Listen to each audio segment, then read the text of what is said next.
సమూయేలు మొదటి గ్రంథము 10వ అధ్యాయము 1 నుంచి 8 వచనాలు ధ్యానం చేద్దాము. ఈ 10వ అధ్యాయంలో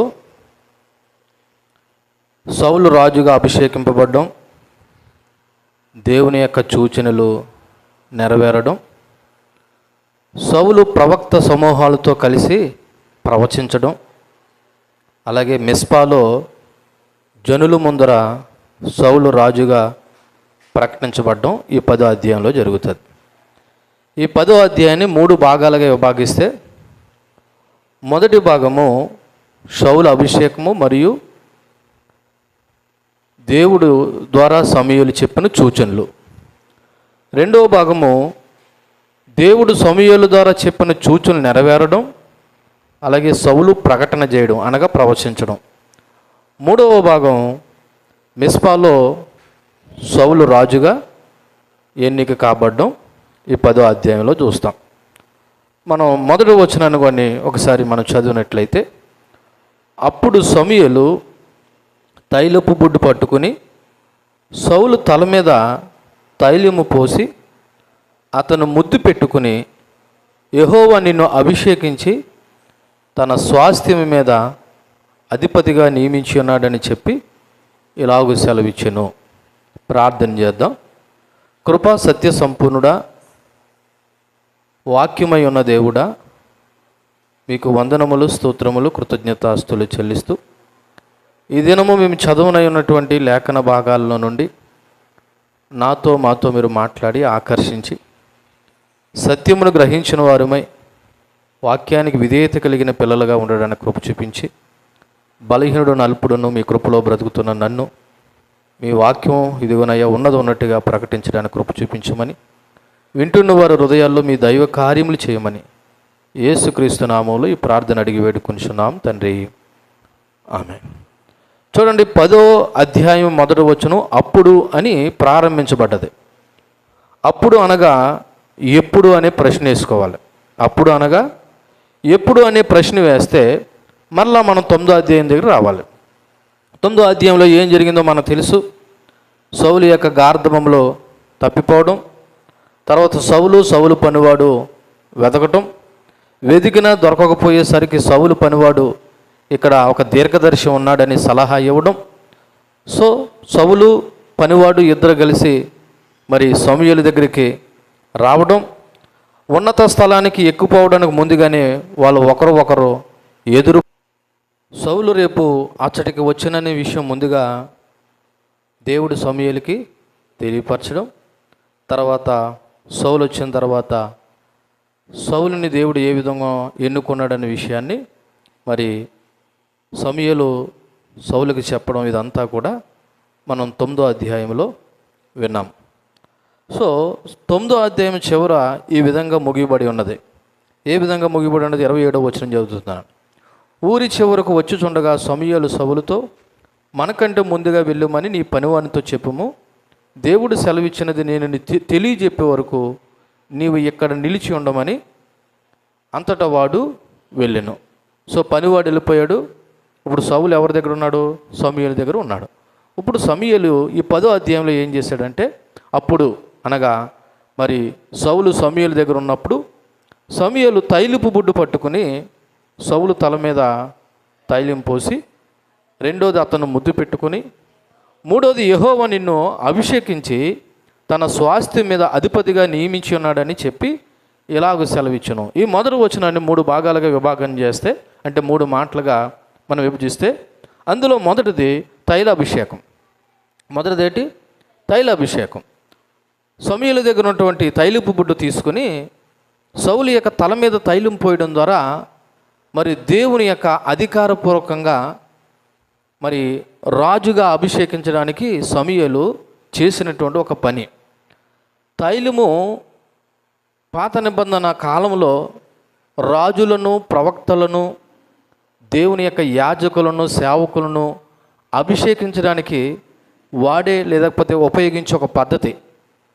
ఇప్పుడు మనం బాప్తిసం ఇవ్వాలంటే ఏం చేస్తాం? నీటిలో తీసుకెళ్ళి వాళ్ళని వ్యక్తిగతంగా అడగవలసినవి అడిగి, దేవుడిచ్చిన అధికారాన్ని బట్టో అవకాశాన్ని బట్టో తండ్రి, కుమార, పరిశుద్ధాత్మ నామములని బాప్తిసం ఇవ్వడం ఎలాగనేది ఒక బహిరంగంగా జరుగుతుందో, అలాగే పాత నిబంధన కాలంలో రాజులనైనా, ప్రవక్తలనైనా, యాజకులనైనా, దేవుని సేవకులనైనా ఆ విధంగా అభిషేకించేవారు. అందులో భాగంగా ఇక్కడ సమూయేలు మరి సౌలు తల మీద తైలం పోశాడు. సో ఓ రకంగా ఈ యొక్క ఆచారం లేదా చిహ్నం, ఆచారం కాదు కానీ ఈ రకమైనటువంటి చిహ్నం బాహ్య సంబంధమైనది మాత్రమే కాకుండా దేవుని యొక్క ఆత్మ అంతర్గతంగా ఆ వ్యక్తిలో బలాన్ని, జ్ఞానాన్ని, అధికారం ఇచ్చేదన్నమాట. ఎప్పుడైతే ప్రవక్త ఒక వ్యక్తిని అభిషేకించాడో అప్పటి నుండి ఆ వ్యక్తి రాజుగానో, లేకపోతే ప్రవక్తగానో, లేకపోతే యాజకుడుగానో, లేకపోతే ఒక అధిపతిగానో ప్రజలందరికీ నియమింపబడ్డాడనే విషయం తెలియడంతో పాటు ఆ అభిషేకం ద్వారా ఆ వ్యక్తులు ఏమొచ్చేదంటే అంతర్గతమైనటువంటి బలం వచ్చేది, జ్ఞానం వచ్చేది, దేవుని ఆత్మ కూడా ఆ వ్యక్తికి అనుగ్రహింపబడేది అన్నమాట. సో ఇక్కడ సౌలు యొక్క అభిషేకం 3 విధాలుగా కనబడుతుంది. ఇక్కడ పర్సనల్గా కేవలం సమూయేలు సౌలుని అభిషేకించాడు. తర్వాత రెండోదిగా ప్రజల ముందు బహిరంగంగా అభిషేకిస్తాడు. తర్వాత మూడోదిగా ఆయన గిల్గాలో రాజుగా ప్రకటించబడతాడు. సరే, ఇక్కడ ప్రైవేట్ అనాయింటింగ్ జరుగుతుంది. అంటే కేవలం సమూయేలు సౌలు తల మీద తైలం పోసి అభిషేకించాడు. రెండోది ఏం చేశాడంటే ముద్దు పెట్టుకున్నాడని రాయబడి ఉంది. అక్కడ ఏం పెట్టుకున్నాడు? ముద్దు పెట్టుకున్నాడు. ఈ పని ఎందుకు చేశాడు సమూయేలు అంటే ఒక స్నేహపూర్వకమైనటువంటి మద్దతును తెలియజేస్తున్నాడు. అంటే మీకు అర్థమయ్యే భాషలో చెప్పాలంటే ఇంతవరకు ఇశ్రాయేల్ ప్రజలకు నాయకుడు ఎవరు? సమూయేలు. ఇప్పటి నుంచి నాయకుడు ఎవరు? సౌలు. రాజుగా అభిషేకం ఇవ్వబడిన తర్వాత ఇప్పటి నుంచి సౌలు నాయకుడైతే ఇప్పుడు సమూయేలు ఏమైనట్టు? తన స్థానాన్ని విడిచిపెట్టినట్టే. అంటే ఒక రకంగా తగ్గించుకున్నట్టే, వెనక్కి వెళ్ళినట్టే. ఆయన వెనక్కి వెళ్ళి తగ్గించుకోవాలంటే ముందు ఇతని మద్దతు అవసరం, ఇతని మద్దతే అవసరం. అందుకనే అభిషేకం చేసి ఊరుకోకుండా అతన్ని చెయ్యి పెట్టుకోను లేదా నుదుటి మీదో మొత్తాన్ని కౌగులించుకొని సమూయేలు మద్దతే సౌలుకి తెలియపరిచాడు. అంటే ఇదిగో బాబు, నా పూర్తి సహకారం నీకు ఉంటుంది అని ఒక స్నేహపూర్వకమైన మద్దతును తెలియజేస్తూ ఉన్నాడు. ఎందుకంటే సమూయేలు తన స్థానాన్ని తగ్గించుకుని దేవుని యొక్క ఎంపికను గౌరవించి సమూయేలును ముద్దు పెట్టుకోవడం జరిగింది. ఇక మూడోది 1వ వచనంలో ఏం చెప్పాడంటే యెహోవా నిన్ను అభిషేకించి తన స్వాస్థ్యము మీద అధిపతిగా నియమించి ఉన్నాడని చెప్పాడు. యెహోవా నిన్ను ఏం చేశాడు? అభిషేకించాడు. బాబు, నేను నీ తల మీద తైలం పోయడం ద్వారా దేవుడు నిన్ను అభిషేకించాడు, నేను కాదు. మొదటి పాయింట్. రెండోది, నిన్ను ఎందుకు అభిషేకించాడంటే తన స్వాస్థ్యం ఎవరు ఇక్కడ అంటే దేవుని స్వాస్థ్యం ఎవరు? ఇశ్రాయేల్ ప్రజలు. ఇక్కడ దేవుని స్వాస్థ్యం ఎవరు? ఇశ్రాయేల్ ప్రజలు. ఇప్పుడు ఈ సంఘం ఉంది కదా, ఈ సంఘం నాది కాదు. ఈ సంఘం ఎవరిది? దేవునిది. ఈ సంఘమే కాదు, భూమి మీద ఉన్న చర్చ్ లేకపోతే చర్చ్ బిల్డింగ్లో ఉన్న విశ్వాసాలు అనబడుతున్న వారు అందరూ కూడా ఎవరంటే దేవుని సంఘం. ఇప్పుడు సౌలుని సమూయేలు అభిషేకం ఏం చెప్తున్నాడంటే రెండో మాట, దేవుడు నిన్ను అభిషేకించాడు. ఎందుకు అభిషేకించాడంటే తన స్వాస్థ్యం మీద అధిపతిగా నియమించాడు. ఇక్కడ తన స్వాస్థ్యం అంటే ఇశ్రాయేలు ప్రజల మీద నిన్ను ఎలాగుంచాడు? అధిపతిగా, ఒక నాయకుడిగా. గమనించవలసిన విషయం ఏంటంటే ఇక్కడ రాజు అనే పదం వాడలేదు. ఇక్కడ రాజు అనే పదం వాడలేదు. నిజానికి ఇశ్రాయేలు ప్రజలకు మొట్టమొదటి రాజు ఎవరంటే సౌలే. కానీ రాజు అనే పదం వాడకుండా అక్కడ దేవుడు అధిపతి అనే మాట వాడడానికి కారణం ఏంటంటే ఎప్పటికైనా ఇశ్రాయేలు ప్రజలకు రాజు ఎవరంటే దేవుడే. కేవలం ఇక్కడ సమూయేలు ఒక నాయకుడు మాత్రమే, యజమానుడు మాత్రం కాదు. ఒక సేవకునిగా నేను ఈ సంఘం మీద నేను ఒక కేవలం పనివాడు మాత్రమే, యజమానుడు మాత్రం కాదు. ఏ సేవకుడు కూడా సంఘం మీద యజమానుడు కాదు, పనివాడు, దేవుని చేత నియమింపబడినవారు. కాబట్టి ఇక్కడ ఒక మానవ ఎంపిక కాదు బాబు సమూయేలు, ఇది దేవుని నిర్ణయము, దేవుని ఎంపిక అని ఇక్కడ సమూయేలు 1వ వచనంలో 3 పనులు చేశాడు. ఫస్ట్ ఏం చేశాడంటే అభిషేకించాడు. రెండోది ఏం చేశాడు? ముద్దు పెట్టుకున్నాడు, అంటే మద్దతు తెలియజేశాడు. మూడోది ఏం చేశాడు? అసలు నేను ఎందుకు అభిషేకించానో కారణాన్ని చెప్తున్నాడు. ఏం చెప్తున్నాడు కారణం? ఇదిగో తన స్వాస్థ్యమైన ఇశ్రాయేలు ప్రజలను నువ్వు అధిపతిగా ఉండి నడిపించడానికి దేవుడు నిన్ను ఏం చేశాడు? అభిషేకించాడు. ఇది నా ఎంపిక కాదు, ఇది దేవుని ఎంపిక అని సౌలుకి అర్థమయ్యే విధంగా సమూయేలు ప్రవర్తించాడు. నిజానికి భూమి మీద జరిగేటటువంటి ఎంపికలు ఏదైనా ఒకసారి చూడండి. రోమీలకు రాసినటువంటి పత్రిక 13వ అధ్యాయము 1వ వచనం చూద్దాం. రోమీలకు రాసిన పత్రిక 13వ అధ్యాయము 1వ వచనం. ప్రతి వాడును పై అధికారులకు లోబడి ఉండవలను, యాలయనగా దేవుని వలన కలిగినది తప్ప మరి ఏ అధికారము లేదు, ఉన్న అధికారములు దేవుని వలననే నియమింపబడ్డాయి. అంటే ఏ అధికారమైనా ఎవరి ద్వారా నియమింపబడుతుంది? దేవుని ద్వారే. అది ప్రభుత్వాలు అవ్వచ్చు, అధికారులు అవ్వచ్చు, నాయకులు అవ్వచ్చు. ఏ ప్రభుత్వం నెగ్గాలన్నా, ఏ ప్రభుత్వం ఓడిపోవాలన్నా అల్టిమేట్గా నియమించేది ఎవరు? దేవుడే. ఇప్పుడు ఇశ్రాయేలు ప్రజలకి రాజుగా సౌలునే ఎన్నుకునే హక్కు లేదా సౌలే ఎన్నిక కాబడాలని నిర్ణయించింది ఎవరు? దేవుడే. కాబట్టి ఇక్కడ సమూయేలు ఆ మాటనే గుర్తు చేస్తూ ఉన్నాడు సౌలుతో. ఏమనంటే, బాబు నిన్ను దేవుడు అభిషేకించాడు, నేను కాదు. నేను ఎవరు అభిషేకించారు? దేవుడే అభిషేకించాడు. ఎందుకు అభిషేకించాడంటే ఇశ్రాయేలు ప్రజలకి అధిపతిగా ఉంటావని 1వ వచనం చెప్పినటువంటి మాట. సో ఈ 1వ వచనంలో కొన్ని ముఖ్యమైనటువంటి అంశాలు జ్ఞాపకం చేసుకుంటే, మొట్టమొదటిది దేవుడు ఎవరిని పిలుస్తాడో వారినే సిద్ధపరుస్తాడు. ఇప్పుడు ఎవరిని పిలిచాడు తన స్వాస్థ్యానికి అధిపతిగా ఉండడానికి? సౌలుని. ఇప్పుడు సౌలుని దేవుడే పిలిచాడు కాబట్టి ఇప్పుడు సౌలుని సిద్ధపరిచాడు. అలాగే దేవుడు ఎవరినైతే పిలుస్తాడో వాళ్ళని ఏం చేస్తాడు? సిద్ధపరుస్తాడు. కొంత టైం పడుతుంది. ఇక్కడ కూర్చున్న వారిలో దేవుని సేవ చేయడానికి దేవుడు ఎవరిని ఎన్నుకోబోతాడు అన్నది మనకి తెలీదు. ఆయన ఇష్టం, ఆయన ఎంపిక. రెండోది, నాయకత్వం అనేది దేవుని నుండి వచ్చిన బాధ్యత.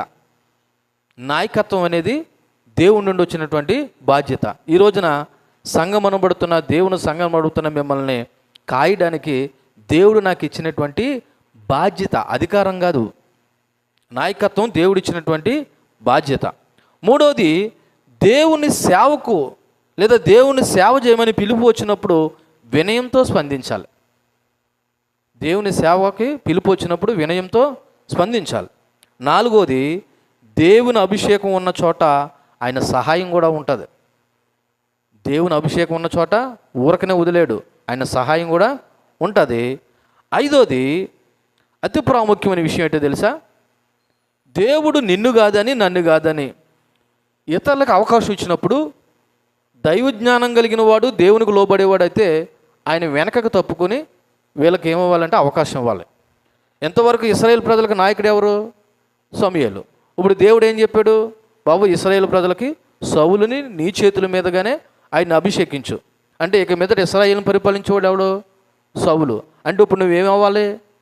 పక్కకి తప్పుకోవాలి. ఈ రోజున క్రైస్తవ సంఘాల్లో కానీ కొన్ని సంస్థల్లో కానీ లేదా కొన్ని గ్రూపుల్లో కానీ బ్రతికినంతకాలం ఇంక వాళ్ళే అధికారుల కింద, వాళ్ళే నాయకుల కింద, వాళ్ళే మోతుబర్ల కింద ఉండాలని చూస్తారు. ఇంకా పక్క వాళ్ళు ఎవరికి అవకాశం ఎవరు? ముఖ్యంగా రాజకీయ పార్టీల్లో. కానీ దైవికమైన విషయాల్లో దేవుడు మరొకరిని అవకాశం ఇచ్చినప్పుడు ఎంతవరకు నువ్వు దేవుని సేవ చేసినా లేదా దేవుని పేరట వాడబడినా నువ్వు పక్కకు తప్పుకొని పక్క వాళ్ళకి ఏమివ్వాలా? అవకాశం ఇవ్వాలి. అది నేర్చుకోవాల్సినటువంటి విషయము. ఎందుకంటే ఒకసారి మనం యోహాను సువార్త 3వ అధ్యాయము 30వ వచనాన్ని చూద్దాం. యోహాను సువార్త 3వ అధ్యాయము 30వ వచనం.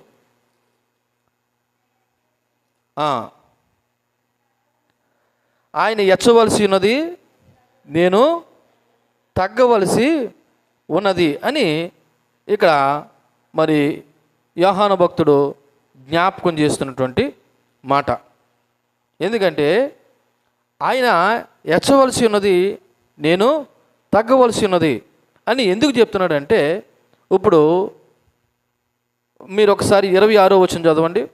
గనుక వారు యోహాను వద్దకు వచ్చి, బోధకుడా, ఎవడు యొర్దానుకు అవతల నీతో కూడా వచ్చునో, నువ్వు ఎవరిని గురించి సాక్ష్యం ఇచ్చుతావో, ఇదిగో ఆయన బాప్తీసం ఇచ్చుచున్నాడు, అందరూ ఆయన వద్దకు వచ్చుచున్నారని అతనితో చెప్పిరి.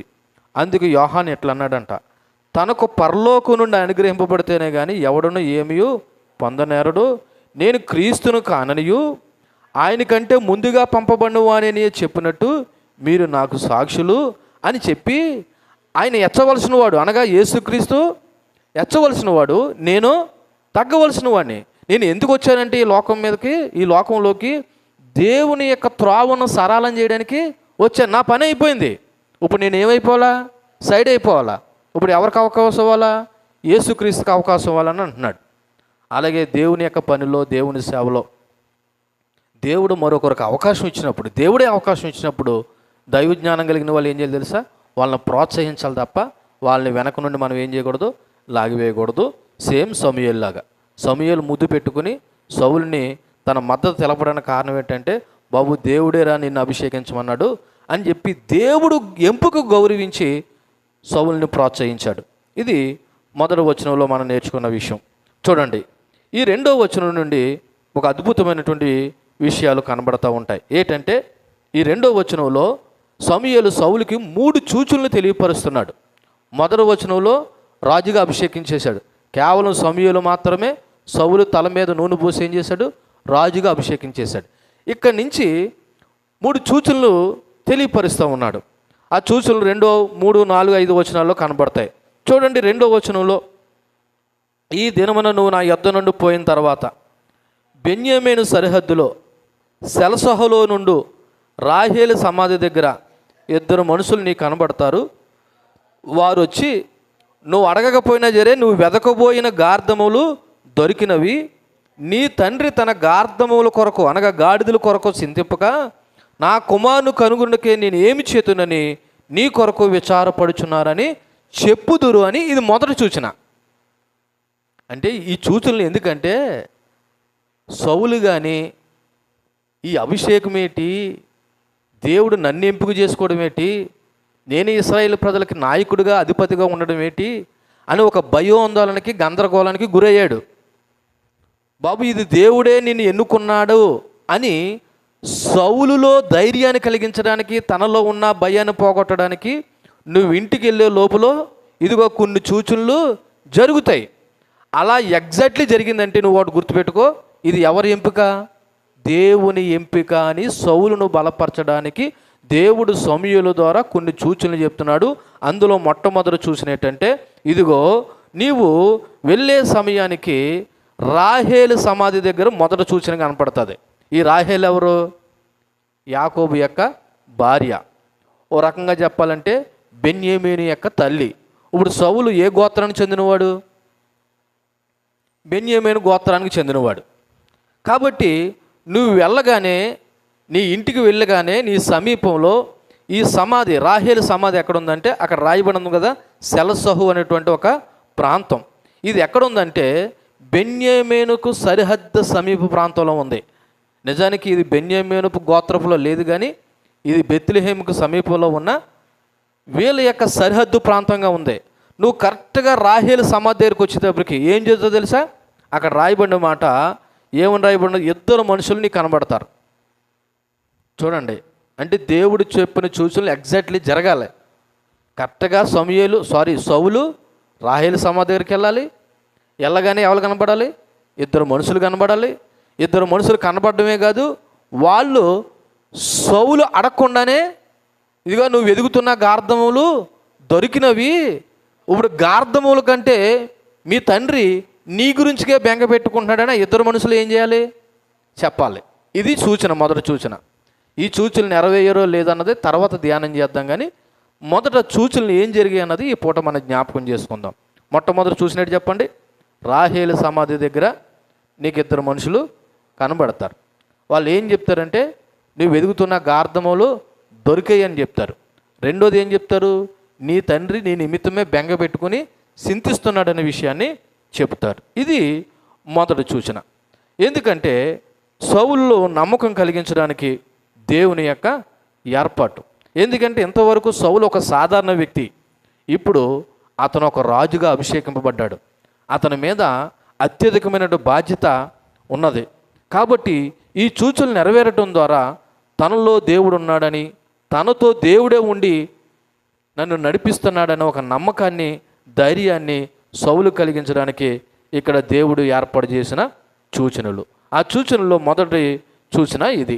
ఈ వచనంలో నేర్చుకోవాల్సిన విషయాలు జ్ఞాపకం చేసుకుంటే, దేవుని యొక్క ప్రణాళికల్లో మరి కొన్ని సూచనలు మనకి దేవుడు మనతో ఉన్నాడని ధృవీకరించడానికి ఉపయోగపడతాయి. ఇప్పుడు ఉదాహరణకి, ఇదిగో మీరు ఇంటికి వెళ్ళగానే మీరు ప్రార్థన చేసి పడుకున్న తర్వాత దేవుడు మీతో మాట్లాడతాడని నేను అన్నాను అనుకో, అలాగ అన్న ప్రకారంగానే దేవుడు మీతో మాట్లాడాడు అనుకో, అప్పుడు మీలో ఎవరి మీద నమ్మకం కలుగుతుంది? దేవుని మీద. అవును, మా పాస్టర్ గారు చెప్పారు, చెప్పినట్టుగానే దేవుడు నాతో మాట్లాడాడు, అంటే నాతో మాట్లాడింది ఎవరన్నమాట? దేవుడే అన్న ఒక నమ్మకం కలుగుతుంది. అంటే దేవుని యొక్క ప్రణాళికల్లో సూచనలు అనేవి మన విశ్వాసాన్ని ధృవీకరించడానికి ఉపయోగపడతాయి. రెండోది, దేవుడు చెప్పిన ప్రతి మాట నెరవేరుతుంది. దేవుడు చెప్పిన ప్రతి మాట. ఇప్పుడు సమూయేలు 3 సూచనలు చెప్తున్నాడు సౌలుకి. ఈ 3 సూచనలు జరిగాయి అంటే జరగాలి. దేవుని మాట అయితే కంపల్సరీ ఏం చేయాలి? జరగాలి. అంటే దేవుడు చెప్పిన ప్రతి మాట ఏమవుతుంది? అది నిజంగా దేవుడే చెప్తే నెరవేరుతుందండి. ఒకవేళ దేవుడు చెప్పకుండా సొంత ఆలోచనలతో చెప్తే అది ఎప్పటికీ నెరవేరదు. అబద్ధ ప్రవక్తలు అలా కూడా చెప్పేవారు, కానీ సమూయేలు అటువంటి ప్రవక్త కాదు. మూడోది, చిన్న విషయాలు వెనకాల కూడా దేవుని యొక్క గొప్ప ప్రణాళిక ఉంటుంది. చిన్న విషయాలు. అసలు సౌలు ఎందుకు వచ్చాడు సమూయేలు దగ్గరికి? ఎందుకు వచ్చాడు? తన గార్ధములు ఎక్కడున్నాయో అడిగి తెలుసుకుందామని వచ్చాడు. ఇది సౌలు దృష్టిలో చాలా చిన్న విషయం. కానీ ఇప్పుడు సౌలు ఇంటికి ఎలాగ వెళ్తున్నాడో తెలుసా? రాజుగా అభిషేకింపబడి వెళ్తున్నాడు. చిన్న విషయాల వెనకాల దేవుని యొక్క గొప్ప ప్రణాళిక ఉంటుంది. నాలుగోది, దేవుడు మన పరిస్థితులను ఉపయోగించి తన సేవలోకి నడిపిస్తాడు. ఇప్పుడు సౌలుకి ఎదురైన పరిస్థితులను ఉపయోగించుకునే ఇప్పుడు సౌలుని ఎక్కడికి నడిపించాడు దేవుడు? తన సేవ చేయడానికి, తన స్వాస్థ్యాన్ని నడిపించడానికి సౌలును వాడుకోబోతున్నాడు. కాబట్టి నా పరిస్థితులు ఎందుకు ఇలాగయ్యాయి, నా పరిస్థితులు ఏంటి ఎలా మారిపోయాను అనర్థం. ఆ పరిస్థితుల్లో నుండి దేవుడు నిన్ను తన సేవలోకి ఏం చేస్తాడు? నడిపిస్తాడు. ముఖ్యంగా ఐదోది, ఈ సూచనల ద్వారా ఇక్కడ తన ఇంటి విషయం పరిష్కరింపబడ్డది. ఏటి ఇంటి విషయం?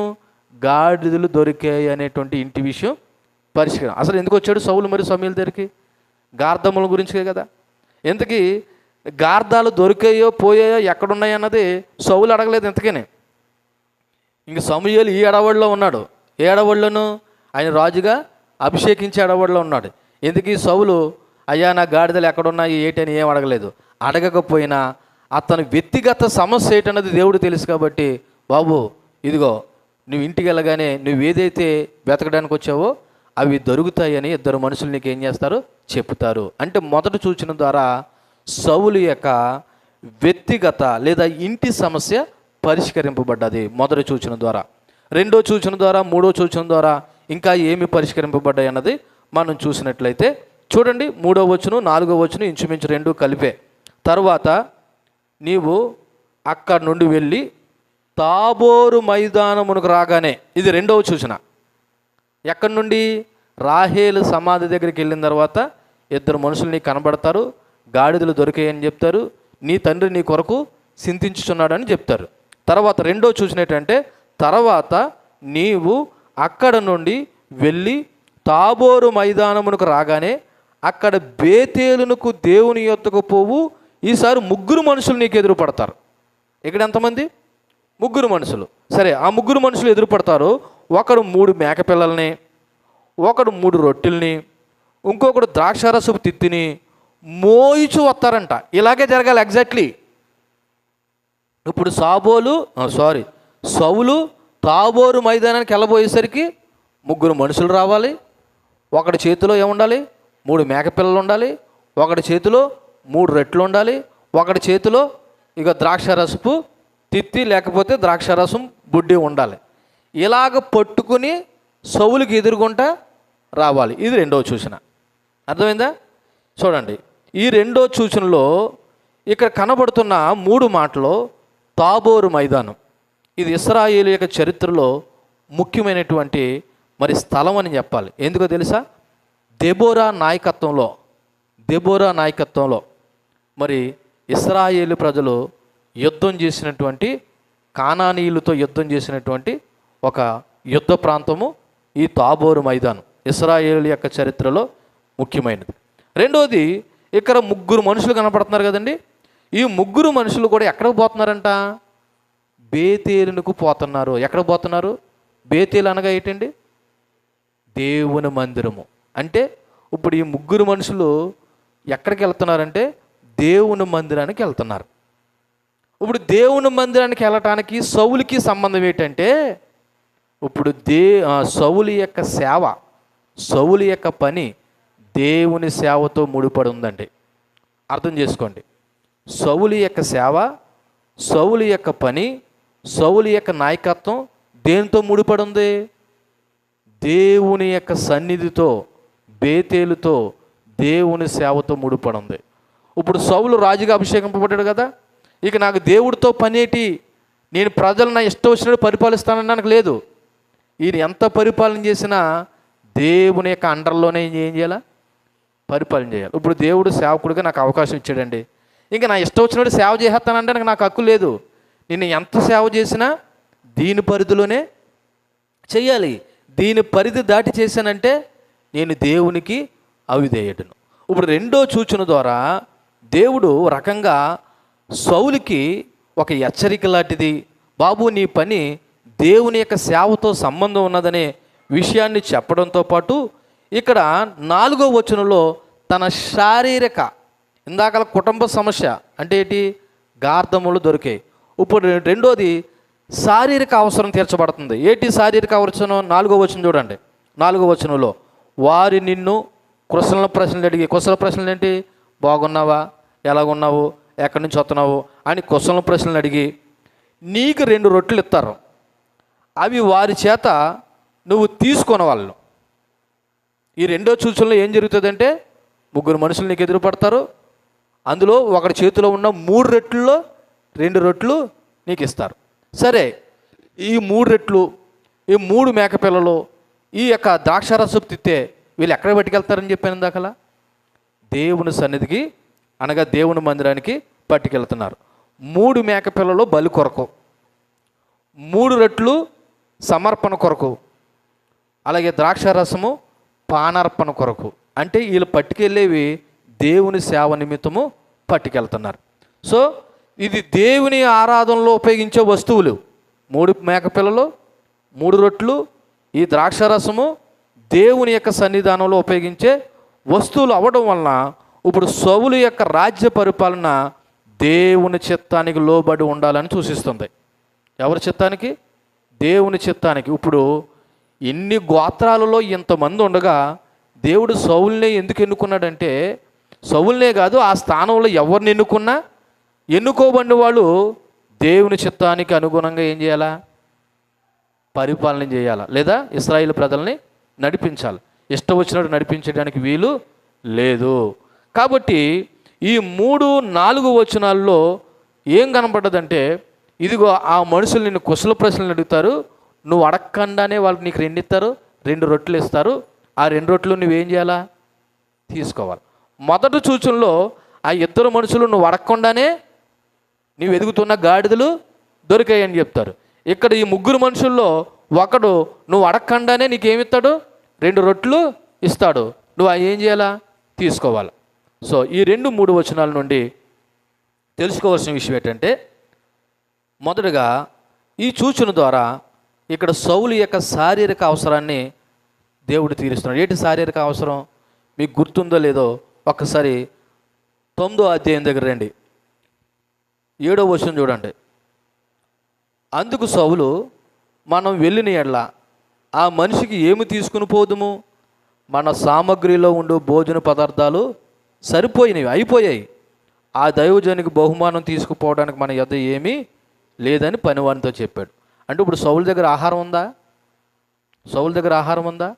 లేదు. ఇప్పుడు దేవుని కరిపించే ఆహారము ఇప్పుడు ఎవరు తింటున్నారు? సౌలు తింటున్నాడు. నిజానికి ఈ మనుషులు ఆ 3 రొట్టెలు ఎక్కడ పట్టుకెళ్తున్నారు? దేవుని సన్నిధిలో అర్పణగా పట్టుకెళ్తున్నారు. ఇప్పుడు దేవుని సన్నిధిలో అర్పణగా పట్టుకెళ్తున్న రొట్టెలు ఇప్పుడు ఎవరు తింటున్నారు? సౌలు తింటున్నారు. అంటే ఓ రకంగా చెప్పాలంటే దేవుడు ఒక ప్రత్యేకమైన వ్యక్తులకి ఇచ్చేటువంటి విలువ అన్నమాట. అంటే దేవుడు తన ప్రజలను పరిపాలించే రాజుగా మరి దేవుని యొక్క సన్నిధానంలో నుండి మరి ఓ రకంగా ఆయన యొక్క శారీరక అవసరం తీర్చడానికి దేవుడికి అర్పించవలసిన రొట్టెలనే ఎవరికి ఇస్తున్నాడు ఇక్కడ? దేవుడు సౌలుకి ఇస్తున్నాడు. రెండోది, దేవుడు మన జీవిత మార్గాన్ని ముందుగానే సిద్ధం చేస్తాడండి. దేవుడు మన జీవిత మార్గాన్ని ముందుగానే సిద్ధం చేస్తాడు. అయితే ఇక్కడ ప్రాబ్లం ఏం జరుగుతుందంటే, ఆయన చిత్తానికి లోబడకపోవడం వల్ల ఆయన యొక్క ఏర్పాటు చేసిన మార్గాన్ని మనం ఏం చేస్తున్నామంటే దూరంగా జరుగుతున్నాం. గుర్తుపెట్టుకోండి, తల్లి గర్భంలో పిండంగా ఉన్నప్పుడే దేవుడు మనల్ని ఏం చేశాడు? ఎరిగి ఉన్నాడు. తన అరచేతుల్లో మనల్ని చెక్కి ఉన్నాడు. అంటే దాని ఉద్దేశం ఏంటో తెలుసా? దేవుడు మనల్ని పుట్టించినప్పుడే, ఈ భూమి మీద రాకముందే మనము భూమి మీద ఆయన కొరకు ఎలా జీవించాలో, ఎలా బ్రతకాలో, ఏం చేయాలో అన్నది దేవుడు ప్రతి ఒక్కరి పట్ల ఒక ప్లాను కలిగి ఉంటాడు. కాకపోతే ఆ ప్లాన్కి చాలామంది లోబడకపోవడం వల్ల దేవుని చిత్తాన్ని ఏం చేయట్లేదంటే నెరవేర్చట్లేదు. కానీ దేవుడు మన యొక్క జీవిత మార్గాన్ని ముందుగానే సిద్ధం చేస్తాడు. ఆయన చిత్తానికి లోబడితే ఆ మార్గంలో మనము కొనసాగుతాం. మూడోది, వచనంలో దేవుని పిలుపు ఎల్లప్పుడూ కూడా ఆరాధన మరియు విధేయతతో సంబంధం ఉంటుందండి. దేవుని పిలుపు ఎల్లప్పుడూ ఆరాధన మరియు విధేయతతో సంబంధం ఉంటుంది. నువ్వు విధేయుడవుతేనే దేవుని ఆరాధించినట్టు, దేవునికి విధేయుడు కాకపోతే దేవుని ఆరాధన చేయలేనట్లే. నాలుగోది గుర్తుపెట్టుకోండి, నాయకత్వము దేవుని సన్నిధిలో నుండి ప్రారంభమవుతుంది. నాయకత్వం ఎక్కడి నుండి ప్రారంభించబడుతుంది? దేవుడు సన్నిధిలో నువ్వు నాయకుడిగా నీ జీవితాన్ని దేవునికి లోబడి నువ్వు ప్రారంభించగలిగితే, దేవునికి భయపడగలిగితే, దేవుడి దగ్గర నేర్చుకోగలిగితే నువ్వు అన్నిటిలో కూడా విజయాన్ని పొందుకుంటావు. ఎందుకో తెలుసా? నీ నాయకత్వం ఎక్కడి నుంచి ప్రారంభించబడుతుంది? ఉదాహరణకి సమూయేలు యొక్క నాయకత్వం ఎక్కడి నుంచి ప్రారంభించబడ్డది? సమూయేలు బాలుడుగా ఉండగానే ఎక్కడ ఉన్నాడంటే ఆయన దేవుని మందిరంలో పరిచర్య చేస్తున్నాడు. అంటే సమూయేలు నాయకత్వం ఎక్కడి నుంచి ప్రారంభించబడ్డది? దేవుని సన్నిధిలో నుండి. ఇప్పుడు సౌలు యొక్క నాయకత్వం కూడా ఎక్కడి నుంచి ప్రారంభించబడుతుంది? దేవుడి సన్నిధిలో నుండే. ఎప్పుడైతే సమూయేలు ఆయన్ని అభిషేకించాడో దేవుని ఆత్మ ఎవరిలోకి వచ్చింది? సౌలులోకి వచ్చింది. అంటే దేవుని సన్నిధి ఎవరిలోకి వచ్చింది? సౌలులోకి వచ్చింది. అంటే ఇప్పుడు అతని నాయకత్వం ఎక్కడి నుంచి ప్రారంభించబడుతుంది? దేవుని సన్నిధిలో నుండి ప్రారంభించబడుతుంది. కాబట్టి ఎవరైనా నాయకులుగా ఎదగాలంటే, ఏ నాయకులు? నేను రాజకీయ నాయకుల గురించి మాట్లాడట్లేదు. జీవితాన్ని, కుటుంబాలను కట్టుకుని దేవుని యొక్క ప్రణాళికలో పద్ధతిగా మనం జీవించాలంటే ఆ నాయకత్వము దేవుని సన్నిధిలో నుండి ప్రారంభించబడాలి. దేవునికి మహిమ కలుగును గాక. సో ఇది రెండవ సూచన. 3-4 వచనాల్లో కనబడ్డది. ఇప్పుడు మూడవ సూచన చూద్దాం. చూడండి 5వ వచనంలో, ఈలాగున పోవచ్చు ఫిలిస్తీన్లు దండు కాపురం ఉండు దేవుని కొండకు చేరుదువు. అచ్చట ఊరి దగ్గరికి నువ్వు రాగానే స్వరమండలము, తంబుర, సన్నాయి, సితారా వాయించువారి వెనక ఉన్నతమైన స్థలము నుండి దిగివచ్చు ప్రవక్తల సమూహము నీకు కనబడును, వారిని ప్రకటన చేస్తూ వస్తారు. ఇది మూడవ సూచన. మొదటి సూచన రాహేలు సమాధి, రెండోది తాబోరు మైదానం. ఇప్పుడు మూడోది ఎక్కడంట? దేవుని యొక్క కొండ. ఇది గిబియా ప్రాంతం. ఓ రకంగా చెప్పాలంటే సౌలు సొంతూరు. సౌలు సొంతూరు. నీవు నీ ఊరిలో వెళ్ళగానే, గిబియా దగ్గరికి వెళ్ళగానే ప్రవక్తల సమూహం వస్తుంది. ఆ ప్రవక్తలు కూడా ఏం చేస్తారు? అక్కడ కొన్ని సంగీత పరికరాల పేర్లు చెప్పాడు. ఏం చెప్పాడు అందులో? ఏమన్నాడు? స్వరమండలము అంటే ఫ్లూటు, తంబూర, సన్నాయి, సితారా వాయించుకుంటూ వస్తారంట వాళ్ళు, ఆ ప్రవక్తలు. అంటే ఇప్పుడు వాళ్ళ చేతుల్లో ఏముంటాయి? ఈ ఐటమ్స్ ఉంటాయి, ఈ పరికరాలు ఉంటాయి, ఈ ఇన్స్ట్రుమెంట్స్ ఉంటాయి. అంతేగాదు వాళ్ళు ప్రవచించు, ప్రకటన చేస్తా వస్తారు. ఎక్కడికి రాగానే అక్కడ రాయబడిన మాట దేవుని కొండ. ఏ కొండ అండి? దేవుని యొక్క కొండ. దేవుని కొండని ఎందుకన్నారంటే ఇక్కడ బలులు, ఆరాధన జరిగే స్థలం అన్నమాట. ఇది ఏంటి? ఆరాధన జరిగే స్థలం ఈ గిబియా. సమూయేలు ఆయన ఎక్కడికెక్కడికి పోయేవాడు అనేది మనము చూడండి 7వ అధ్యాయంలో అనుకుంటా. ఒకసారి మనము 15వ వచనం చూడండి. 15వ వచనంలో సమూయేలు తన బ్రతుకు దినములని ఇశ్రాయేలు న్యాయాధిపతిగా ఉండెను. ఏటేటా అటు బేతేలుకును గిల్గాకును మిస్పాకును తిరుగుచు ఆ స్థలంలో మంది ఇశ్రాయేలుకి ఏం చేస్తున్నాడు? ఆయన న్యాయము తీర్చుచు వచ్చెను. ఇది గిబి అనేటువంటిది దేవుని కొండ, అనగా అక్కడ బలులు అర్పించేటువంటి ఆరాధన స్థలము. విచిత్రం ఏంటో తెలుసా? ఇలా చూడండి, దేవుని కొండనబడుతున్న స్థలంలో ఫిలిస్తీన్లు పరిపాలన చేస్తున్నారంట. దేవుని కొండనబడుతున్న స్థలంలో ఎవరున్నారంట? మీరు 5వ వచనం చదవండి. ఇలాగను పోవచ్చు ఫిలిస్తీన్లు దండు కాపురం ఉండు దేవుని కొండకు చేరుదు. అంటే ఇప్పుడు దేవుని కొండ మీద ఎవరు కాపురం ఉంటున్నారు? ఫిలిస్తీన్లు కాపురం ఉంటున్నారు. ఫిలిస్తీన్లు కాపురం ఉంటున్నారంటే ఫిలిస్తీన్లు ఎవరు? ఇశ్రాయేల్ ప్రజలకి శత్రువులు. అంటే దేవుణ్ణి ఆరాధించిన స్థలములో ఇప్పుడు ఎవరు కాపురం చేస్తున్నారు? శత్రువులు కాపురం చేస్తున్నారు. గమనించండి, దేవుని ఆరాధించవలసిన ఈ స్థలంలో కూడా నువ్వు శత్రువుకి స్థానం ఇచ్చావనుకో, నీ పరిపాలన జరగదు, శత్రువు పరిపాలనే జరుగుతుంది. అక్కడ పేరు ఏం పేరు రాయబడ్డది? 5వ వచనంలో దేవుని కొండ అని రాయబడ్డది. దేవుని కొండ మీద ఎవరు ఉండాలండి? దేవుడు భక్తులు ఉండాలా? శత్రువులు ఉండాలా? మాట్లాడండి. దేవుని భక్తులు ఉండాలి. కానీ విచిత్రంగా ఎవరు ఉన్నారంట? ఫిలిస్తీన్లు ఉన్నారంట, శత్రువులు ఉన్నారంట. అంటే ఫిలిస్తీన్లు అనబడుతున్న శత్రువులు దేవుని కొండ మీద వాళ్ళు అక్కడ టెంట్ వేసుకుని, లేకపోతే అక్కడ వాళ్ళు ఒక సైన్యంగా ఉన్నారంటే ఎవరిచ్చినటువంటి లోకువా, లేకపోతే ఎవరిచ్చినటువంటి భక్తిహీనత అని చెప్పాలి? ఇశ్రాయేలు ప్రజలు ఇచ్చినటువంటి భక్తిహీనత. గుర్తుపెట్టుకోండి, ఈ దేహము, ఈ శరీరము, ఈ ఆత్మ ఎవరిచ్చారు? దేవుడిచ్చాడు. ఇప్పుడు ఈ ఆత్మ, ఈ శరీరము, ఈ దేహము ఎవరు మహింపరచాలా? దేవుని మహింపరచాలి. కానీ దేవుని మహింపరచవలసినటువంటి ఈ శరీరము లేకపోతే ఈ దేహము ఈ రోజున శత్రువుకి సావరాలు అయిపోతలేదా? ఇది ఎవరిచ్చినటువంటి అవకాశం? మనం ఇచ్చిన అవకాశమే కదా. ఇశ్రాయేలు ప్రజలకు ఆరాధన స్థలంగా ఉండవలసిన గిబియా ప్రాంతం అంట ఫిలిస్తీన్ల అధీనంలో ఉండి ఫిలిస్తీన్లు పరిపాలన చేస్తున్నారంటే చూడండి, దేవుని యొక్క ఆరాధన స్థలం శత్రువుల చేతికి వెళ్ళిపోయింది. ఈ రోజున కూడా దేవునికి ఆరాధన స్థలంగా ఉండవలసిన ఈ హృదయము లేదా ఈ దేహము కూడా ఈ రోజున శత్రువు స్థావరాలుగా మారిపోలేదా? త్రాగుబోతుకి, తిరుగుబోతుకి, తిండిబోతుకి, వ్యభిచారానికి, జారత్వానికి, పాపానికి, లేకపోతే అసూయకి, లేకపోతే రకరకాల కారణాలకి ఈ దేహం కూడా మారిపోతలేదా? గుర్తుపెట్టుకోండి, శత్రువు కానీ స్థావరం చేసుకుని ఒకవేళ నివాసం చేశాడా నీ దేహంలో అయితే, నీ జీవితంలో అయితే దేవుని చిత్తం ఇంకా నెరవేర్చబడదు. ఇప్పుడు మనం ఏం చేయాలా? శత్రువుని తరిమివేసి దేవుణ్ణి ఆహ్వానించాలి. శత్రువుని తరిమివేసి దేవుణ్ణి ఆహ్వానించాలి. అందుకే ప్రకటన గ్రంథంలో ఉంది కదా, ఇదిగో నేను తలుపు నొద్ద నిలుచుని తట్టుచున్నాను, ఎవడైనను నా స్వరము విని తలుపు తీస్తే వాడు హృదయంలోకి వస్తానంటున్నాడు. అంటే ఇప్పుడు ఈ హృదయంలో, ఈ దేహంలో ఎవరు ఉండాలన్నమాట? దేవుడు ఉండాలి. కానీ ఇక్కడ అన్లక్కీగా లేకపోతే అన్ఫార్చునేట్లీ ఎవరున్నారంటే ఫిలిస్తీన్లు అక్కడ స్థావరం వేసుకొని ఉన్నారంట.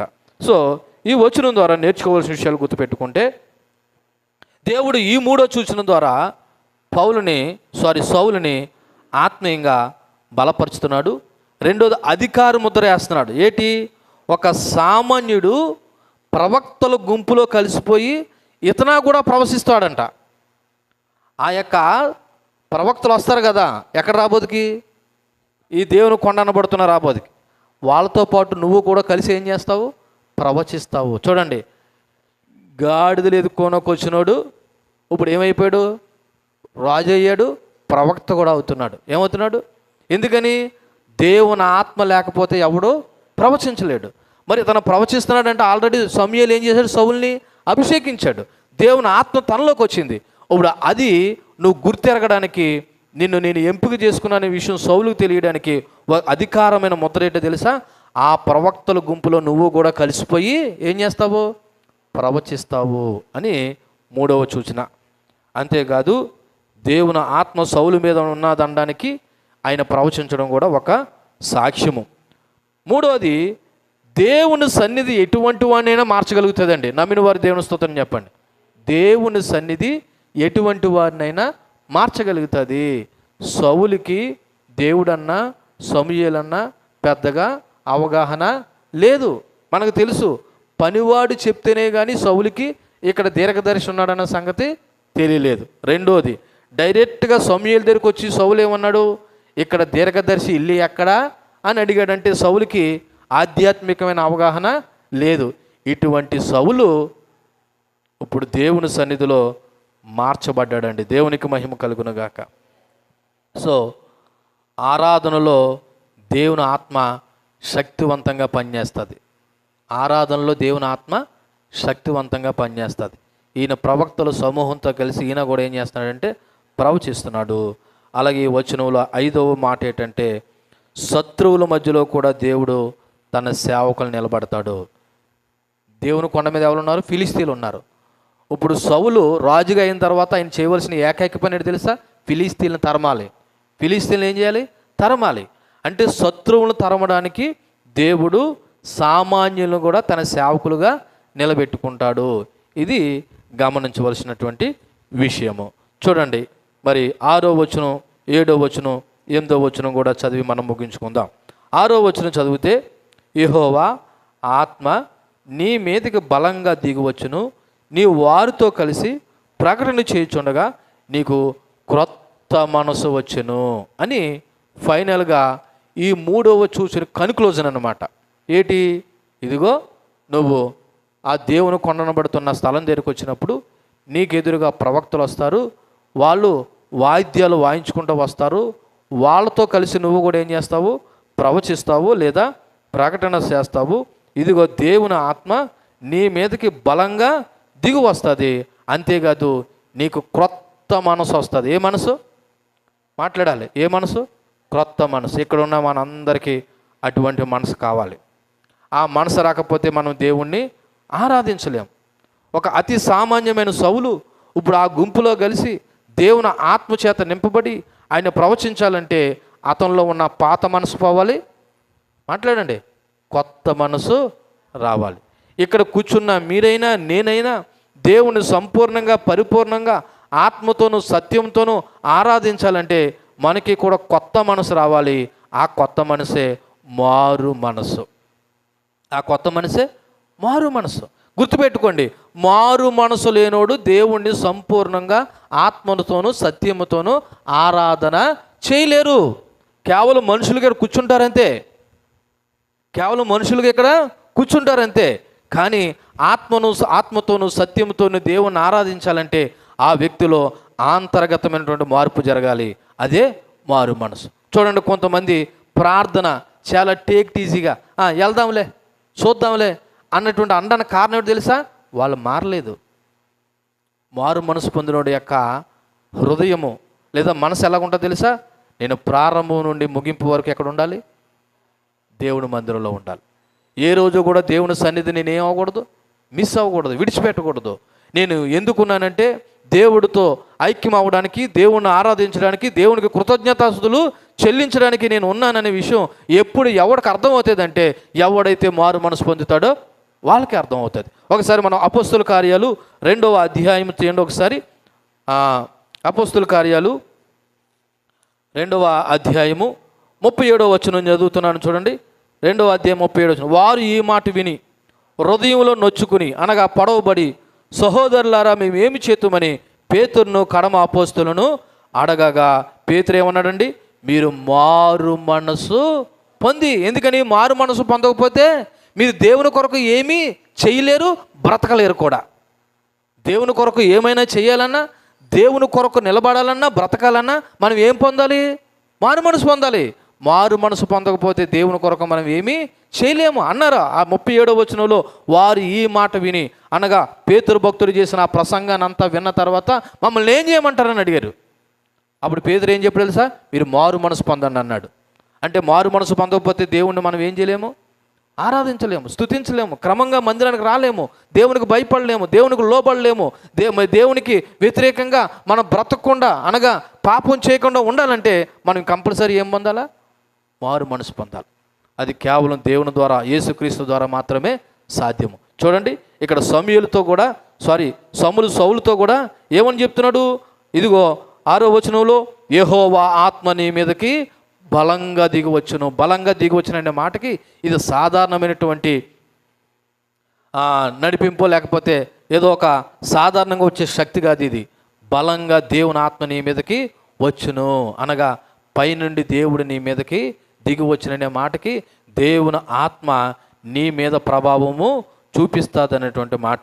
రెండోది, ఎప్పుడైతే దేవుని ఆత్మ నీ మీదకి వస్తుందో నువ్వు ప్రవక్తలాగా ప్రకటిస్తావు. నువ్వు ఎలా ప్రకటిస్తావు? నిజం చెప్పాలంటే సౌలు ప్రవక్త, రాజుగా అభిషేకింపబడ్డాడు. రాజుగా అభిషేకింపబడిన అందరూ ప్రవచించరు. ప్రవక్తే, రాజే. కానీ ఇక్కడ రాజు నువ్వు ప్రవక్తగా ప్రవచిస్తావు అని అన్నాడంటే కారణం ఏంటి తెలుసా? దేవుని ఆత్మ నీ మీదకి వస్తేనే కానీ నువ్వేం చేయవు, ప్రకటన చేయలేవు లేదా ప్రవచించలేవు. మూడోది అక్కడ రాయబడిన మాట, నువ్వు మరో మనిషి అయిపోతావు, కొత్త మనిషి అయిపోతావు అని రాయబడి ఉన్నది. చూడండి, మంచి మాట రాయబడి ఉన్నది 6వ వచనంలో, నీకు క్రొత్త మనసు వచ్చును. అంటే క్రొత్త మనసు రావాలంటే దేవుని ఆత్మ మన మీద రాకపోతే రాదు. ఇక్కడ చాలామందికి ఆత్మ అంటే ఏదో పరిశుద్ధాత్మని సంఘంలో లేచి ఎగురుతారు కదా, అది అనుకుంటున్నారేమో. లేదు, దేవుని ఆత్మ, పరిశుద్ధ ఆత్మ అంటే ఎగరడం గంతడం కాదండి. నీలో మార్పుకి తీసుకురావడం పరిశుద్ధాత్మ పని. నీలో మారు మనసు కలుగు చేయడం పరిశుద్ధాత్మ పని. నేను సత్యంలోకి నడిపించడం పరిశుద్ధాత్మ పని. నీ పాపాన్ని ఒప్పింపజేయడం పరిశుద్ధాత్మ పని. ఇదిగో దేవుని ఆత్మ నీ మీదకి వచ్చినప్పుడు నువ్వు ప్రవచిస్తావు. అలా ప్రవచించిన తర్వాత నీకు ఏ మనసు వస్తుందో తెలుసా? క్రొత్త మనసు వస్తుంది. అంటే అర్థం ఏంటి తెలుసా? ఒకప్పుడు సౌలు కాదు నువ్వు, ఇప్పుడు మారు మనసు పొందిన సౌలువి. ఒకప్పుడు సామాన్యమైన మనిషివి కాదు నువ్వు, ఇప్పుడు ఇశ్రాయేలు ప్రజలను పరిపాలించే నాయకుడివి. అంటే ఒక రకంగా చెప్పాలంటే నువ్వు రాజ్యాధికారం చేయడానికి కావలసిన జ్ఞానము, తెలివి, శక్తి, ఆత్మ, నడిపింపు ఇవన్నీ కూడా దేవుడు సౌలులో కలిగించే ఆంతరంగికమైన మార్పు. అదే కొత్త మనిషి లేదా కొత్త మనసు. ఇక్కడ సౌలుకి ఏం చెప్తున్నాడు సమూయేలు? ఇదిగో ఆ ప్రవక్తుల యొక్క సమూహంలో కలిసి నువ్వు ప్రవచించిన తర్వాత ఆత్మ మీద నీ మీద రాగా నువ్వు ప్రవచిస్తావు. ప్రవచించిన తర్వాత నువ్వు ఎలాగ మారిపోతావు? కొత్త మనిషిగా మారిపోతావు. అంటే సౌలు అప్పుడు దాకా పొడవుగా ఉన్నవాడు ఇంకా పొడవుగా అయ్యాడైనా అర్థం, లేకపోతే ఎర్రగా ఉన్నవాడు ఇంకా ఎర్రగా అయ్యాడైనా అర్థం కాదు. అతనిలో ఆంతరంగికమైన మార్పు కలుగుతుంది. ఇక మీదట్లాగా నువ్వు ఆలోచించవు, ఇక మీదట్లాగా నువ్వు నడవవు. నీలో దేవుని యొక్క ఆత్మకార్యం, ఆలోచన విధానం, నీ యొక్క స్వభావం, నీ శక్తి అన్నీ మారిపోతాయి అనే విషయాన్ని చెప్తున్నాడు అన్నమాట. సో అక్కడ సౌలు ఏ విధంగా అయితే మార్పు చెందాడో ఇక్కడ కూర్చున్న మనము కూడా ఏం చెందాలి? మార్పు చెందాలి. అది నువ్వు అనుకుంటే చెందవు. దేవుని ఆత్మ నీలోకి వస్తే తప్ప నువ్వేం చెందలేవు, మారు మనసు పొందలేవు, నువ్వు మారలేవు కూడా. కాబట్టి ఏం చేయాలా? ప్రభువా నన్ను మార్చండి అని అడగాల. మీరు అనుకోవచ్చు మేము మారిపోయిండేమని. మీరు మారిపోతే మీ క్రియలే చెప్తాయి మీరు మారేరే లేదన్నది. మీరు మారేరే లేదన్నది ఎవరు చెప్తారు? మీ క్రియలే చెప్తాయి. పిల్లడు పాస్ అయ్యాడే లేదన్నది ఏం చెప్తున్నాయి? పరీక్షలు చెప్తున్నాయి. అలాగే నువ్వు మారేవో లేదన్నది ఏం చెప్తాయి? నీ క్రియలు చెప్తాయి. నీ క్రియలు ఒకవేళ నిన్ను మోసం చేస్తున్నాయేమో, వాక్యపు వెలుగులోకి వచ్చి ఒకసారి సరి చేసుకో. అప్పుడు నువ్వు మారేవో లేదన్నది నీకు అర్థమవుతూ ఉంటుంది. కాబట్టి ఇక్కడ ఉన్న మనందరికీ కూడా ఏం అవసరం అంటే మారు మనసు అవసరం. ఎందుకు ఈ మార్పు అవసరం అంటే ఇక్కడ సౌలుకి ఆయన ఒక దేశాన్ని పరిపాలించబోతున్నాడు. ఇశ్రాయేలు జాతిని ఏం చేయబోతున్నాడు? పరిపాలించబోతున్నాడు. ఇప్పుడు తన మానవ జ్ఞానం కాదు, ఏ జ్ఞానం కావాలి? దైవికమైన జ్ఞానం కావాలి. అందుకు దేవుడే ఆయన ఏం చేశాడు తెలుసా? అలా సిద్ధపరిచాడు. దేవునికి మహిమ కలుగును గాక. ఇక్కడ ఒక ప్రాముఖ్యమైన విషయం చెప్పమంటారా? ప్రాముఖ్యమైన విషయం ఈ వచనంలో నుండి, దేవుడు ఒక వ్యక్తిని పిలిచినప్పుడు బాధ్యత మాత్రమే ఇవ్వడు, ఆ బాధ్యత నెరవేర్చడానికి దేవుడు శక్తిని కూడా ఇస్తాడు. అర్థమైందా? దేవుడు ఒక వ్యక్తిని పిలిచినప్పుడు బాధ్యత మాత్రమే ఇవ్వడు, అంటే పని మాత్రమే ఇవ్వడు, ఆ పనిని నెరవేర్చడానికి దేవుని యొక్క శక్తి అనగా ఆయన ఆత్మను కూడా ఏం చేస్తాడు? నెరవేరుస్తాడు. రెండో మాట, దేవుడు ఆత్మ వచ్చినప్పుడు జీవితం మారిపోద్ది. ఏంటండి? దేవుని ఆత్మ నీలో వచ్చినప్పుడు ఏమైపోద్ది? జీవితం మారిపోద్ది. మీలో చాలామంది, ఒకవేళ మీరు కాకపోవచ్చు, చాలామంది ఆత్మ మా దగ్గరకు వస్తుంది, ఆత్మ దేవుడు మాలో ఉంటాడు, మేము పరిశుద్ధాత్మతో భాషలో మాట్లాడతాము, లేదా మేము పరిశుద్ధాత్మతో ఎగురుతాము, మేము పరిశుద్ధాత్మలో మేము జీవిస్తామని చెప్తూ ఉంటారు. కానీ వాళ్ళ క్రియలు చూస్తుంటే, వాళ్ళ బ్రతుకులు చూస్తుంటే ఏమీ మారవు. కానీ నిజమైన పరిశుద్ధాత్ముడు, నిజమైన దేవుని ఆత్మ నీలో ఉంటే కంపల్సరీ నీ జీవితం ఏమైపోద్ది? మారిపోతుంది. అలాగే మూడోది ఏడు తెలుసా? దేవుడు సాధారణ వ్యక్తిని అసాధారణ వ్యక్తిగా మార్చేయగలుగుతాడు. సౌలు అనబడుతున్న వ్యక్తిని ఒక గొప్ప రాజుగా, ప్రవక్తగా దేవుడు ఏం చేశాడు? మార్చివేశాడు. నాలుగోది నిజమైన మార్పు హృదయం నుండి ప్రారంభమవుతుందండి. ఎక్కడి నుంచి ప్రారంభమవుతుంది? హృదయం నుండి. ఎందుకంటే హృదయం మారకుండా, మనసు మారకుండా మనం ఏమీ కూడా మారలేం. ఫస్ట్ ఇక్కడ ఫిక్స్ అవ్వాలి, నేను ఏదైనా చేయకూడదని. అలాగే నువ్వు ఫిక్స్ అయిన మంత్రాన చేయకుండా ఉండలేవు. దేవుని ఆత్మ నడిపింపు లేకపోతే నువ్వు ఏదైతే చేయకూడదు అనుకుంటావో అదే చేస్తావు. కానీ దేవుని ఆత్మ నీలో పనిచేస్తే నువ్వు చెయ్యాలనుకున్నది కూడా అది దేవునికి వ్యతిరేకమైనది అయితే దేవుడు చేయకుండా ఏం చేస్తాడు? ఆఫ్ చేస్తాడు, లేదా నేను నడిపిస్తాడు. కాబట్టి దేవుని యొక్క బాధ్యత, లేదా దేవుని యొక్క ఆత్మ మనలోకి వచ్చినప్పుడు ఇటువంటి మార్పు జరుగుతుంది. చూడండి 7వ వచనం, దేవుడికి నీకు తోడుగా ఉండును కనుక ఈ సూచనలు నీకు సంభవించిన తర్వాత నీకు మంచిదని తోచిన దాన్ని చేయమన్నాడు. ఏంటి? నువ్వు వెళ్ళిన తర్వాత ఇంకా జరగలేదండోయ్. సమూయేలు సౌలుని రాజుగా అభిషేకించిన తర్వాత నువ్వు వెళ్ళబోయేటప్పుడు ఈ సూచనలు జరుగుతాయని చెప్తున్నాడు. నిజంగా నువ్వు వెళ్ళిన జరుగుతారా? ఈ సూచనలు కానీ నేను చెప్పినట్టుగా కానీ జరిగితే నీకు తోచిన దాన్ని చేయమన్నాడు. మాటకు అర్థం ఏంటో తెలుసా? మరి నీకు నచ్చినట్టుగా చేయమని కాదు అర్థం. దేవుడు నీతో ఉన్నాడని తెలుసుకుని మరి నువ్వు దేవుని భయంతో వెనక్కి తగ్గకుండా దేవుడిచ్చిన బాధ్యతను ధైర్యంగా చేయమని అర్థం. ఏంటి? దేవుడిచ్చిన ధైర్యంతో, దేవుని భయంతో దేవుడిచ్చిన బాధ్యతను ధైర్యంగా చేయి. అంటే తోచిందే అంటే నీకు ఇష్టం వచ్చింది చేయమని కాదు. ఇవన్నీ నీకు జరిగిన తర్వాత నీకు ఏం కలగాలి తెలుసా? దేవుని మీద నమ్మకం కలగాలి. దేవుడి సూచనలు రూఢీపరచబడ్డాయి. అనగా సమూయేలు ఏమైతే నాకు చెప్పాడో అవన్నీ నాకు మార్గంలో చెప్పినట్టుగా జరిగాయి. కాబట్టి దేవుడి యొక్క సూచనలు రూఢీపరచబడ్డాయని నువ్వేం తెచ్చుకోవాలి తెలుసా? ధైర్యం తెచ్చుకోవాలి. ధైర్యం తెచ్చుకుని ఆయన చెప్పిన బాధ్యత నువ్వేం చేయాలి? నెరవేర్చాలి అని చెప్పడం ఈ 7వ వచనం యొక్క ఉద్దేశం. కాబట్టి నువ్వేం ఉంచాలంటే నమ్మకం ఉంచు. ఫస్ట్ ఏముంచు? నమ్మకం ఉంచు. నమ్మకం ఉన్నప్పుడు నీకు ధైర్యం కూడా కలుగుతుంది. ఎందుకంటే దేవుడు నీతో ఉన్నాడు, ఆయన నిన్ను నడిపిస్తున్నాడు. రెండోది, దేవుడు పిలిచిన వాడిని ఒంటరిగా విడిచిపెట్టడు. నిజంగా దేవుడిగా నిన్ను పిలిస్తే ఆయన ఏం చేయడు? ఒంటరిగా విడిచిపెట్టడు. మూడోది, దేవుని యొక్క వాగ్దానాలు మనకు ధైర్యాన్ని ఇస్తాయి. దేవుని వాగ్దానాలు మనకి ఏమిస్తాయి? ధైర్యాన్ని ఇస్తాయి. చివరిగా 8వ వచనం చూడండి. 8వ వచనం, నాకంటే ముందు నువ్వు గిల్గాలకు వెళ్ళగా దహన బలులను సమాధాన బలును అర్పించుడికే నేను నీ యొద్దకు దిగి వత్తును. నేను నీ యొద్దకు వచ్చి నువ్వు చేయవలసిన దానిని నీకు తెలియజే వరకు 7 దినాల పాటు నువ్వు అచ్చట నిలవాలి. ఎచ్చట? గిల్గాల్లో. ఎక్కడ? ఏమన్నాడు 8వ వచనంలో? నాకంటే ముందుగా నువ్వు ఎక్కడికి వెళ్ళిపో? గిల్గాలకు వెళ్ళిపో. గిల్గాలకు వెళ్ళిపోయి ఏం చేయాలి? అక్కడ ఎన్ని రోజులు ఉండాలా? 7 రోజులు ఉండాలి. ఈలోగా నేనేం చేస్తాను? ఈ బలులన్నీ కూడా నువ్వు ముగించుకుని నీ దగ్గరికి వస్తాను. వచ్చిన తర్వాత నువ్వేం చేయాలో నేనేం చేస్తానో చెప్తాను. ఇప్పుడు ఒక రకంగా చెప్పాలంటే సౌలుకి పరీక్ష ఇది. ఎవరికి పరీక్ష? చూడండి, ఇలా చూడండి. ప్లాన్ అంతా చెప్పేశాడు. ఎవరో సమూయేలు సౌలుకి ఏమని? బాబు, నిన్ను అభిషేకించడానికి కారణం ఏంటంటే దేవుని స్వాస్థ్యం అనబడుతున్న ఇశ్రాయేలు ప్రజలను నువ్వేం చేయాలా? న్యాయాధిపతిగా లేదా నాయకుడిగా నువ్వు పరిపాలన చేయాలా? ఉద్దేశం చెప్పేశాడా లేదా? ఇప్పుడు నేను వెంటనే ఏం చేయాలా? ఇంక నేను రాజుగా అభిషేకించాడు కాబట్టి వెళ్ళి సింహాసనం ఎక్కేసి ఇంక నేను పరిపాలన చేస్తాను కాదు. ఇక్కడ సమూయేలు వెయిట్ చేయమంటున్నాడు. ఒక 7 రోజులు నువ్వు గిల్గాల్లో ఉండు. ఓ రకంగా చెప్పాలంటే ఇది మరి సౌలుకు ఓ రకంగా పరీక్ష అన్నమాట.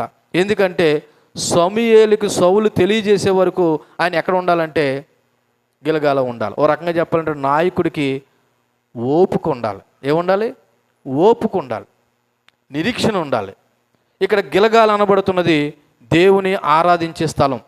ఓ రకంగా చెప్పాలంటే ఇశ్రాయేలు ప్రజలు యొర్దాను దాటిన తర్వాత మొట్టమొదటిగా బస చేసిన స్థలము ఈ యొక్క గిల్గాలే. గిల్గాల్ అనే మాటకి అవమానము తొలగిపోవుట. కాబట్టి సమూయేలు ఇక్కడే మరి బలులు అర్పించేవాడు. ఓ రకంగా చెప్పాలంటే యెహోషువ యొర్దాను నది దాటిన తర్వాత ఆ 12 మంది యొక్క రాళ్ళు ఒకసారి చూడండి. యెహోషువ గ్రంథము 5వ అధ్యాయము 9వ వచనం చూడండి. యెహోషువ గ్రంథము 5వ అధ్యాయము 9వ వచనంలో చూడండి. అప్పుడు యెహోవా, నేడు నేను ఐగుప్తు అవమానం మీ మీద ఉండకుండా దొర్లించి వేసి ఉన్నాను అని యెహోషువతో నేను అందుచేత నేటి వరకు ఆ స్థలానికి ఏం పేరు పెట్టారంట? గిల్గాల్ అని పేరు పెట్టారు. ఏం పేరు పెట్టారు? గిలగాలని పేరు పెట్టారు. ఇశ్రాయేల్ ప్రజలు యొర్దాను నది దాటిన తర్వాత మొట్టమొదటి శిబిరం ఇక్కడే వేసుకున్నారు. ఇంకా విచిత్రం ఏంటో తెలుసా? ఇక్కడుండే ఎరుకోను కూలగొట్టడానికి ప్లాన్ వేశారు. ఇక్కడుండే వాళ్ళు ఇశ్రాయేల్ ప్రజలు యొర్దాను నది దాటి రాగానే మన్నా ఆగిపోయింది. ఎక్కడ ఆగిపోయింది? గిలగాలోకి వచ్చిన తర్వాత ఇంకా మన్నా కురవడం మానేసింది. ఒక రకంగా చెప్పాలంటే గిలగా అనబడుతున్న ప్రాంతం ఇశ్రాయేల్ ప్రజలకి ఒక ఆరాధన స్థలం. అయితే విచిత్రం ఏంటంటే ఇశ్రాయేల్ ప్రజలకు ఆరాధన స్థలమైన ఇప్పుడు సౌలుకు మాత్రం పరీక్షాకాలం. ఏమని? ఇప్పుడు సౌలు దేవుని మాటకి విధేయత చూపిస్తున్నాడా లేదా? ఎన్ని రోజులు ఆగమన్నాడు? ఒక రోజా 2 రోజులా? ఎన్ని రోజులు? 7 రోజులు. పరిపూర్ణతకి సాదృశ్యం. కాబట్టి ఇప్పుడు సౌలు సమూయేలు మాట ప్రకారము అక్కడ ఉంటాడా లేదా అన్నది ఓ రకంగా పరీక్ష. చూడండి, నాయకత్వం అంటే ఒక అమూల్య మాట చెప్తున్నాను చూడండి, అమూల్యమైన మాట. నాయకత్వం అంటే, నాయకుడు అంటే స్వేచ్ఛగా నడుచుకోవడం కాదు, దేవుని చిత్తానికి లోబడ్డం. నాయకుడు అంటే స్వేచ్ఛగా నా ఇష్టానుసారంగా నడుచుకోవడం కాదు, దేవుని చిత్తానికి లోబడ్డం. ఇంగ్లీష్లో చెప్పాలంటే obedience plus patience is equal to God guidance.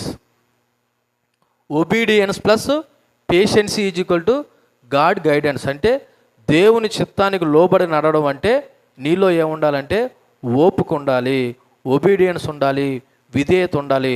అప్పుడే నువ్వు దేవుని చిత్తానికి లోబడినట్టు. ఇప్పుడు దేవుడు చెప్పిన మాట ప్రకారం సమూయేలు చెప్పిన మాటను బట్టి సౌలు దేవుడిని ఏం చేయాలంటే గౌరవించాలి. అలా గౌరవించాలంటే 7 రోజులు ఎక్కడ ఉండాలి? అయినా గిలగాలో ఉండాలి. రెండోది, దేవుని మార్గదర్శకత్వం కోసం సహనంతో ఎదురు చూడాలి. ఏంటండి? సహనంతో ఎదురు చూడాలి. మనకేంటంటే దేవుడు మొత్తం ప్లాన్ అంతా చెప్పేయాలి ఒక రోజులోనే ప్లాన్ అంతా ఏం చేయాలి? మనకి చెప్పేయాలి. కానీ దేవుడు నెమ్మదిగా తను చేయవలసిన పని చెప్తాడు. 8వ వచనంలో ఏమన్నాడు? అక్కడ సమూయేలు 8వ వచనంలో, నాకంటే ముందుగా నువ్వు గిలగాలకి వెళ్ళు, నేను దహన బలులను, మామూలు బలులను, సమాధాన బలులను అర్పించుడికే నేను యొద్దకు దిగి వస్తాను. నేను నీ యొద్దకు వచ్చి నువ్వు చెయ్యవలసిన దాన్ని నేను ఏం చేస్తాను? తెలియజేస్తాను. ఇంకా చెప్పవలసినవి ఉన్నాయి, అంతవరకు వెయిట్ చేయి, ఓపిక తెచ్చుకో అంటున్నాడు అనమాట. ఇప్పుడు నాయకుడికి ఏమి ఉండాలన్నమాట? ఓపిక ఉండాలి, ఒబీడియన్స్ ఉండాలి. అప్పుడే నువ్వు దేవుని చిత్తానికి లోబడుతున్నావో లేదన్నది తెలుసుకోవాల్సిన విషయం. చూడండి, మనం చదవబడిన ఈ 8 వచనాల యొక్క సారాంశాన్ని చెప్తున్నాను. సమూయేలు సౌలుని ఏం చేశాడు? రాజుగా అభిషేకించాడు. అభిషేకించిన తర్వాత 3 సూచనలు చెప్పాడు. ఈ 3 సూచనలు నీకు జరిగిన తర్వాత నువ్వు దేవుని చిత్తానికి లోబడి ధైర్యం తెచ్చుకుని నువ్వు దేవుని చిత్తానుసారంగా చెయ్యి. అంతవరకు ఇంకా చెప్పవలసినవి చాలా ఉన్నాయి. నాకంటే ముందుగా నువ్వు గిలగాల్లో ఉండు, అక్కడ 7 రోజులు ఉండు, నేను వస్తాను అని అంతవరకు వెయిట్ చేయమన్నాడు. సో దేవుని కార్యాల కొరకు మనం ఏం చేయాలంటే ఎదురు చూడాలి. దేవుని కార్యాల కొరకు ఏం చేయాలి? ఎదురు చూడాలి. రాత్రి కళ్ళ వచ్చి నీ జరగవలసినంత చెప్పేస్తేనే దేవుడు అని అనుకోకు. ఆయన చెప్పేంత వరకు నువ్వేం చేయాలి? వెయిట్ చేయాలి. అప్పుడే నీలో ఉన్న నాయకత్వము, నీలో ఉన్న ఒబీడియన్స్, నీలో ఉన్న ఓపిక ఏంటన్నది నీకు అర్థమవుతుంది. ఎవరికి అర్థమవుతుంది? నీకు అర్థమవుతుంది. కాబట్టి సౌలు జీవితంలో జరిగిన పరిణామాలను బట్టి మనం నేర్చుకోవాల్సిన అతి ప్రాముఖ్యమైన విషయం ఏంటంటే దేవుడు మనల్ని పిలుస్తాడు. పిలిచిన దేవుడు నమ్మదగిన వాడు, ఆయన విడిచిపెట్టడు. పిలిచిన వాడు బాధ్యత మాత్రమే కాదు, ఆ బాధ్యత నెరవేర్చడానికి కూడా దేవుని శక్తిని ఇస్తాడు. అటువంటి కృప సౌలుకి ఇచ్చాడు, మనకి కూడా ఇచ్చునుగాక. ఆమె. కళ్ళు మూసుకొని ప్రార్థన చేద్దాం. చెప్పబడిన వాక్యాన్ని బట్టి ఒకసారి హృదయపూర్వకంగా దేవుని స్తుతిస్తూ ఆరాధిస్తూ మనము ప్రార్థన చేద్దాం.